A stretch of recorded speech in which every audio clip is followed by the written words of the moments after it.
Delhi போலீசாரோடு RSS குண்டர்களும் கலந்து போராட்டத்தில் ஈடுபட்டவர்கள் மீது கொடும் தாக்குதலை நடத்தியிருக்கிறார்கள்.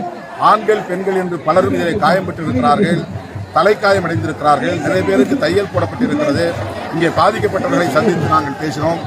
ஆகவே இத்தகைய வன்முறை வெறியாட்டங்களில் ஈடுபட்ட குண்டர்கள் RSS காரர்களாக இருந்தாலும் யாராக இருந்தாலும் அவர்கள் மீது கடும் நடவடிக்கை எடுக்க வேண்டும் என்று இந்திய ஒன்றிய அரசாங்கத்தை கேட்டுக்கொள்கிறோம். ராகுல் காந்தி அவர்கள் பிரதமர் இல்லத்தின் முன்னால் நின்று தொடர்ந்து போராடி கொண்டிருப்பது இந்த போராட்டத்திற்கு வலிமை சேர்ப்பதே தவிர இதை திசை திருப்புவது ஆகாது. ஆகவே ஒவ்வொரு அரசியல் கட்சியும் நாடாளுமன்ற உறுப்பினரும் இந்த நியாயமான போராட்டத்திற்கு ஆதரவு அளிக்க வேண்டும். அந்த நல்லெண்ணத்தின் அடிப்படையில் தான் ராகுல் காந்தி பிரதமர் வீட்டு முன்னால் போராடி கொண்டிருக்கிறார். அதேபோல மாநிலங்களவையில் எதிர்க்கட்சித் தலைவராக இருக்கிற காங்கிரஸ் பேரியக்கத்தின் தேசிய தலைவர் திரு மல்லிகார்ஜுன் கார்கே அவர்களும் அந்த போராட்டத்தில் பங்கேற்றிருப்பது வரவேற்கத்தகுந்தது. அரவிந்த் கெஜ்ரிவால் அவர்கள் சொல்வதைப் போல இது திசை திருப்பும் வேலை அல்ல, அல்லது அரசியல் விளம்பரம் தேடுகிற முயற்சியும் அல்ல. மாணவர்களின் போராட்டத்திற்கு வலிமை சேர்ப்பதே ஆகும்.